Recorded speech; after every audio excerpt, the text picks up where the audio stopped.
to the stage is another guy who's no stranger to rest stop bathrooms. It's Mr. Super Trucker Tim.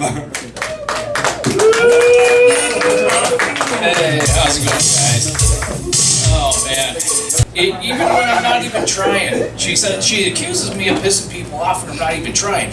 Now this was weird because I got approached by a guy on the street, and he said, Tim, don't you remember me 10 years ago? I got hit by a truck. You pulled me out of the truck and saved my life. And I was like, I did? What's your name again? Alio, remember you saved my life? No, I remember a deer. It wasn't a deer, it was me. And I was like, oh man, hey, I'm really sorry. I honestly don't remember that. And he said, well, thanks a lot. That meant something to me before I talked to you about it. And, my wife approaches me and says, can you for 1 second not be a jackass? And so what ended up happening next, this is the same day, guys, yesterday. So I love these little turnouts, you know, that we have in the highways here, where, you know, I call them old crap turnouts, right? So when my son yesterday, he says, Dad, you missed a turn. I'm like, oh crap. You know, you can use those little turnouts and go back the other direction, you know. The problem is I'm a trucker, so I'm used to turning out wide, right? Because I got a trailer, right? So I'm in the old crap lane, and I go to turn out, and here comes this baby boomer dude on a trike. It wasn't even a motorcycle, this is a trike, right? And he pulls up into my turn, and I can't go right. I can only go left. What are you doing, man? So he gets mad at me because I continue to go left. And he follows me, and he's huffing and puffing and screaming and swearing and cussing at me. He follows me all the way to the CVS parking lot, gets up in my face, puts his finger in my face, swearing, huffing and puffing. He's playing the ultimate game of not touching you, not touching you. And then he keeps backing off. And then when he was done, he leaves, right?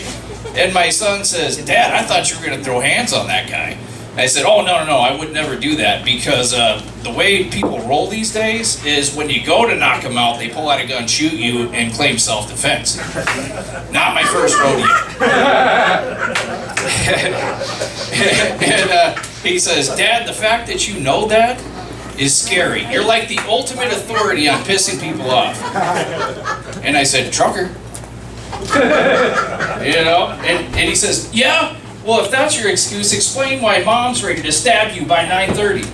And I was like, yeah, that's her decision. That's on her. I can blame shift faster than I can shift a truck, guys. So then, if that wasn't bad enough, you know, people, you know, they get mad at me because I disagree a lot, right, with people. I have an alternate opinion. But even when I agree with people, they still get mad at me. You know, like let me give you guys an example, right? You go into a truck stop. There's a stereotype about truckers. You'll walk into the truck stop and you'll see this whole row of stickers, stuff like, it's mullet time. You know, my PC filter's broke. You know, you do not want to put me on speakerphone. The Miranda is my gun permit. Right? And there's always a porn store right next to a truck stop. And it's not just a porn store, it's like a megalomart with shopping carts. Who needs a shopping cart for porn paraphernalia? You don't need that much porn stuff, right? I just don't picture a trucker saying, yeah, I'm running low this month, that I'd stock up. It just doesn't happen, right? But this is how people view truckers. They think we're like knuckle dragging, slow forehead, you know, forget to close our mouth with walking around like this.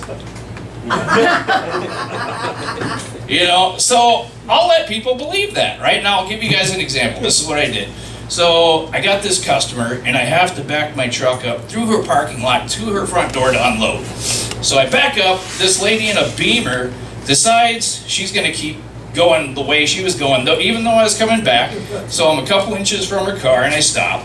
She comes out, and she says, Sir, you are the stupidest, dumbest idiot idiotic moron I have ever seen in my life. And I said, well, thanks for calling me sir.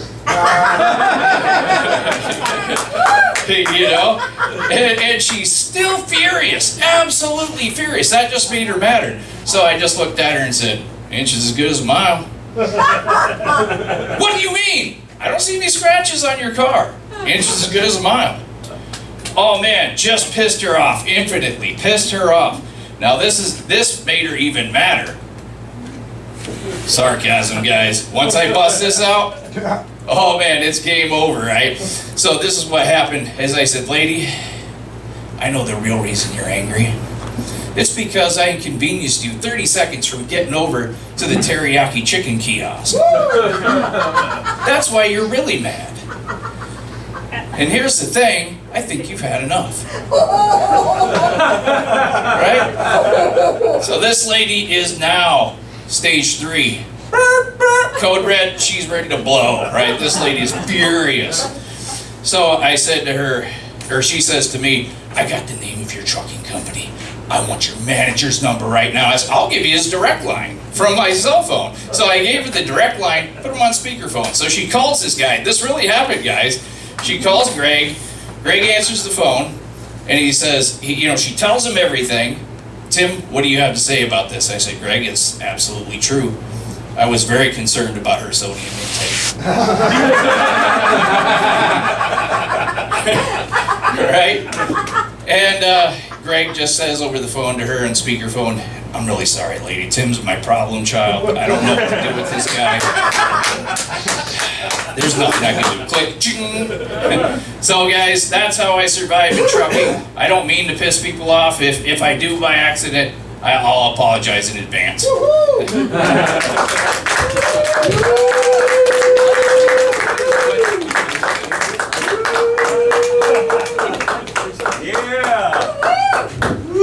Give it up one more time for Super Trucker Tim.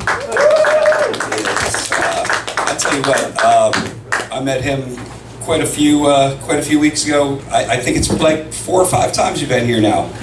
Look at you go, man. Look at you go. Every day he gets a little bit stronger. He was a timid little fellow. We raised him like sheep.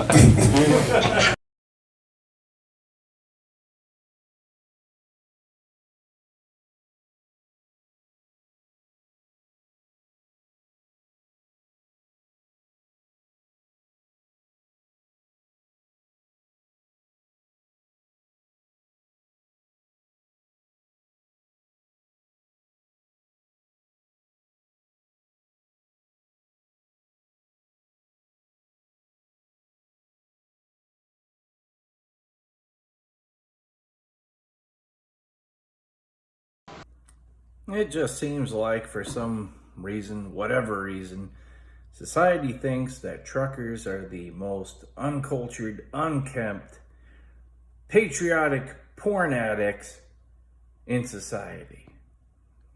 So my other buddy I'm working with, guys, I just met up with him after 10 years, and he brings up to me in a conversation, yeah, it was like that time I got hit by that truck. And I said, oh my gosh, you got hit by a truck? Man, sorry to hear that. He says, you were there. You were with me until the ambulance showed up. No, I don't remember that. Well, he got pretty upset because I didn't remember him getting hit by a truck. And then he said, it was the same day we got jerky. I said, in Albany, at Oberto's. It was a Chipotle, had just the right amount of tang and not too much spice. But I don't remember no truck. I remember something about a deer flying across the highway. It wasn't a deer. That was me.